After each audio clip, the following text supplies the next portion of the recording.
was fake. All three people were in on it, even coming up with the idea together. Sam's channel, he just came to us and he wanted to get a viral stunt. And we're like, okay, cool, we'll help you out with this viral stunt. So we actually all three came up with the idea together before we even filmed it. However, while everyone knew that the prank had been faked, it had a similar effect to the previous scandal. Did you know making this type of prank would be so controversial? All it did was once again reveal to everyone that Sam Pepper was the kind of guy to fake his videos, reducing his credibility even further. With this surprise that almost all of his audience bailed on his YouTube channel from that point onwards. He managed to stop the decline of his subscriber count for a couple of months in late 2016 as shown on screen. However, he'd thrown the towel only a couple of months later, uploading his final video on the 5th of March 2017, before departing with a legacy as one of the most deplorable fake pranksters in YouTube history. Around a year later, he'd show up on the CX network doing some IRL live streams alongside Ice Poseidon. We're literally just showing Sam the ropes of IRL streaming and just, we're going to just throw him in the deep end here and just see how he does. With the reputation of Sam Pepper being so downtrodden that the top comment on the video praised Poseidon by stating, "Love how you don't judge people or care about reputations." Sam had some success as an IRL streamer in the CX network. However, he was ultimately dropped after an argument with Ice Poseidon, which had partially been fueled by Sam Pepper's lack of integrity. He's like, oh, it's okay to lie as long as it doesn't affect anything. And that's not okay. Like, why are you telling my girlfriend it's okay to lie to me as long as it doesn't affect anything? Like, dude, this is not your relationship. After this, Sam Pepper disappeared from the mainstream. His reputation was completely and utterly destroyed. He had nothing left to offer, and it seemed as though the Sam Pepper saga was finally dead and buried, alongside the many other failed YouTubers that had come along before him. However, it would be when Sam Pepper found a new audience on a new platform that his fraudulent antics would continue. Okay, Chris, I pulled out some of my savings. I've clicked it onto these balloons. This is a trust exercise. Turn around and we go 3, 2, 1, go. You've got to turn around and quickly grab it. Don't let this go. This is my savings. 3, 2, 1. Chris! You said Chris! This video, which was clearly set up and probably used a stack of fake $100 bills, racked up over 28 million views. Now, the most interesting part about Sam Pepper's TikTok blow-up is that it follows the exact same trend as his YouTube journey. He blows up with a genuine, heartfelt video about saving some duck eggs from a restaurant, then progressively makes his content more and more staged, and by the end he's claiming that he's won the lottery with absolutely zero evidence. Now, to Sam Pepper's credit, as we mentioned previously, a lot of his TikToks were genuine, authentic, creative ideas, especially in the beginning. However, with videos such as this clearly fake one gaining over 18 million views, Open this. Hey, let's do that. it's really no surprise that he began to make his videos faker and faker. I know this is really crazy, but if I play You've Got Paper, Scissors and I win, can I rip this down the street? Rock, paper, scissors, shoot. Let's go! You gotta get the passenger, I'm scared. Alright. People who think this is real. The countless fake viral videos receiving massive view counts and minimal backlash likely gave Sam Pepper the idea that he could literally just say whatever, regardless of how unbelievable it happened to be, leading to his completely fictitious claim about winning the lottery. When you Google Sam Pepper wins lottery or Sam Pepper lottery, the only results that come up are his TikTok video, the same video posted to his Instagram, and an old forum post titled as follows: Scam Pepper living a life of luxury after scamming his followers for millions and fleeing the US. He's claiming to have won the lottery while shopping for islands and a new fan base to scam. This refers to the whole Save the Kids scandal that was exposed by CoffeeZilla back in July 2021. In the final episode of his series, CoffeeZilla discovered that Sam Pepper was potentially at the heart of the entire scam and had fled the USA to move back to the United Kingdom. It looks like Sam Pepper is fleeing the United States to escape legal accountability for what happened. But I asked him about this, and he, of course, denies this categorically. Therefore, this post stating Scam Pepper living a life of luxury after scamming his followers for millions assumes that he does actually have the money, only that he's covering it up by saying that he won the lottery as opposed to the truth, being that he might have received it from the Save the Kids crypto scam. Although, in order to be buying an $8.9 million island in Thailand, you're probably going to need around 50 to 100 million in order for it to be a comfortable purchase. While Sam Pepper has had a fairly successful social media career, I doubt he has access to that kind of money. Obviously, the easiest way to put all of this to rest would be for Sam Pepper to simply provide some kind of evidence for either winning the lottery or the purchase of the island. However, with a track record like Sam's filled with fake video after fake video, it seems pretty obvious that, like the rest of his entire career, this is nothing more than yet another hoax.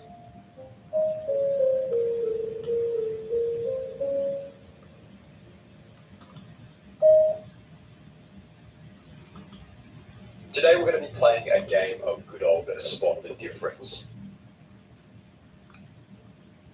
Shown on screen are two different thumbnails plastered upon two different videos made by two separate creators. The thumbnail on the left was created by Mr. Beast on the 30th of March 2019 for his video Last to Leave the Tesla Keeps It Challenge, which has gained 69.69 million views to date. Last one of you to leave this car gets to keep it. The thumbnail on the right was created by a YouTube channel with 10 million subscribers known as the Stokes Twins for their video Last to Leave the Tesla with $10,000, posted on the 21st of September 2021, just 1.5 months ago. It gets worse when you realize that not only are the Stokes Twins You need people like me.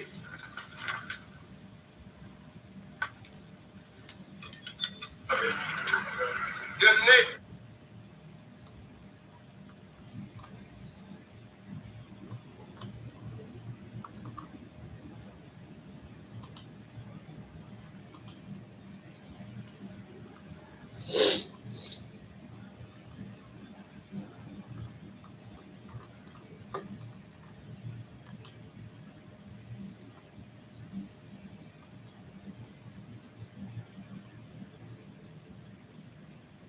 Stokes Twins 110% ripped off Mr. Beast thumbnail style, but if you look closely, you'll notice an unusually placed little Pikachu in the top left-hand corner of both thumbnails, showing that the Stokes Twins have simply taken the original thumbnail and photoshopped themselves right over the top. However, this isn't the first time the Stokes Twins have committed such a crime.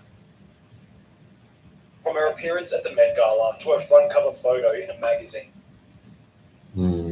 that didn't even exist, most of Lily Jean's entire career as a triumphant public figure turned out to be nothing more than one massive lie. It actually went way deeper than just the photos themselves. Her professional Instagram page, which often displayed what seemed to be very authentic brand deals, posted the verification badges and lost a follow account of over 1 million. However, this 1 million follow count would also be where her ruthless expose began, after users on Reddit would notice that despite her high follower count, she received very few likes on each photo, leading to initial suspicions that she might have purchased some of her followers. The unassuming thread, which was titled A Discussion of Lily Jean, began by stating that her engagement is a little more than suspicious, before going on to explain that she averages anywhere from 100 to 1,000 likes per post, implying that almost all of her 1 million followers were completely inactive. The website Flanks.com, which stores Instagram engagement data, states that on average, accounts with more than 1 million followers have an engagement rate of 1.97%, meaning that an account with 1 million followers should be receiving approximately 19,700 likes per post, highlighting Lily Jean's maximum of 1,000 likes per post as suspicious. Over on Twitter, her engagement appeared even more dubious, as discussed in one comment reading, "I just looked at her Twitter and she has 11.1k followers, but the only person that likes her posts is her mum. Wow, this thing got wild." To be fair, this comment did include a bit of misinformation, as in reality, Lily Jean would sometimes receive up to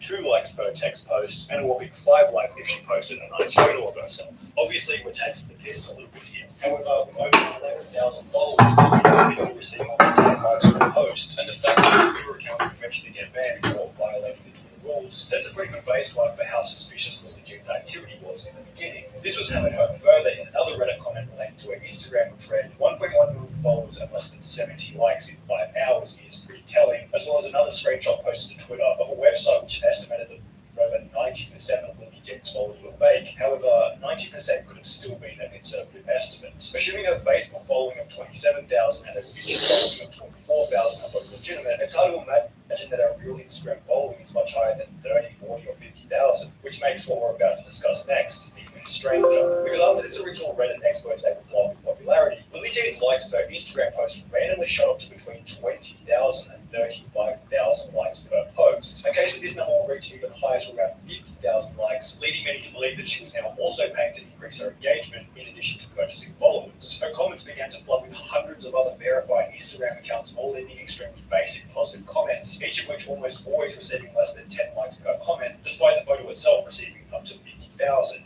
If you want a good laugh, look at her IG comments. She has thousands of comments that say amazing or hello or awesome from these foreign accounts with high sub counts. It's insane IG lets her get away with it, and they're all verified for some reason. Compare this with another relevant female content creator like Valkyrae, whose top comments from other verified creators receive hundreds if not thousands of likes, and suddenly it becomes obvious that Lily Jean's comment section also smells a little bit fishy. The most interesting part about Lily Jean's statistics is that purchasing as many followers and likes as she had is costly, like really costly. Isn't buying that many followers pretty expensive? 2 websites listed 2,000 plus USD for that. That is insane. With a quick Google search, you can find multiple websites to sell Instagram followers, claiming to make you an instant niche influencer influencer, increase your sales and profit, make you a celebrity instantly, and give you excellent PR, all for the price of $8 USD per 1,000 followers, equivalent to 8,000 USD in exchange for a following of 1 million. However, it gets even pricier when you start to look at how much it costs to buy likes, which sell at a rate of $150 per 5,000. When Talking to someone 24 hours a day,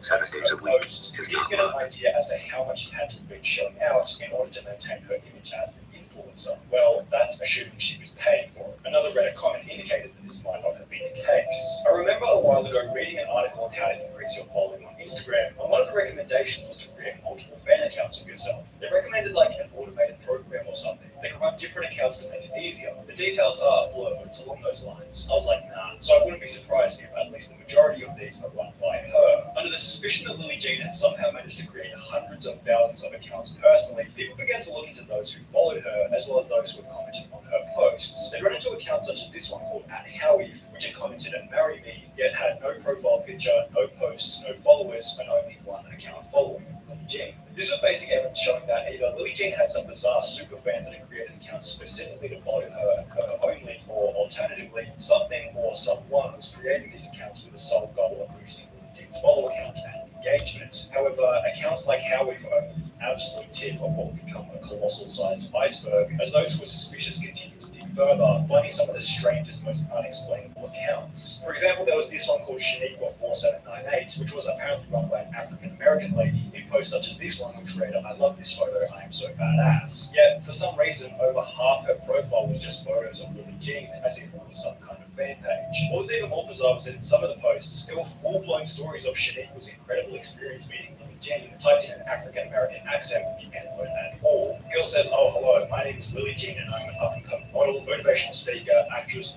blogs, etc. You get my drift right, y'all. Her name is #Lily Jean. She does #NUA work too, but she really is also everything." So impressed on how sweet little she was. Her makeup was friggin' flawless. She asked her who did her makeup, and Lily Biddy says, "Oh, I always do my own, and then Lily's better." The story in its overcom.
The complimentary nature was almost likely to be written by Lily Jean herself, which, depending on how you view the world, could be seen as offensive considering the N-word was used in the beginning of the writing. Offensive or not, it was certainly strange. As for the dozens of other Lily Jean fan pages, which, when investigated further, were also filled with fake followers, showing that maybe Lily Jean had some kind of program or script to create multiple accounts, which would then follow her whilst reposting her images to their pages. The initial Reddit expose read, "A quick glance at her comment section sealed several accounts that comment consistently, a majority of which are fan accounts, of which there are at least 20 with variations of @Lily Jean fan page /fan in their handle or bio. While having fan pages in itself is not unusual, this accusation of these self-run /owned accounts comes from the fact that these accounts mostly repost her content and often have a post with highly detailed backstory on how they met /found her on social media. Each of the accounts listed tag 100% of their posts with the hashtag Lilygene, regardless of relevance. Most/all of the accounts follow each other. These accounts will also reveal that Lilygene might have been running some kind of reply bot or script on her own account. As to the previously mentioned comment stating "marry me," Lilygene will reply with a love heart once, before returning 2 weeks later to reply with yet another love heart. This was the same case with almost every other comment on this photo. Lilygene replies with 2 love hearts. This one's for room and vibe, trust me, you might hear the rhythm outside. If you're feeling the vibe, roll the windows down, blare the rhythm outside. This one's for room and vibe, trust me, you might hear the rhythm outside. If you're feeling the vibe, roll the windows down, blare the rhythm outside. This one's for room and vibe, trust me, you might hear the rhythm outside. If you're feeling the vibe, roll the windows down, blare the rhythm outside. This one's for room and vibe, trust me, you might hear the rhythm outside. If you're feeling the vibe, roll the windows down, blare the rhythm outside. Roll the windows down, blare the rhythm outside. It's only positive vibes that we're giving out, spitting on the rhythm, it's man.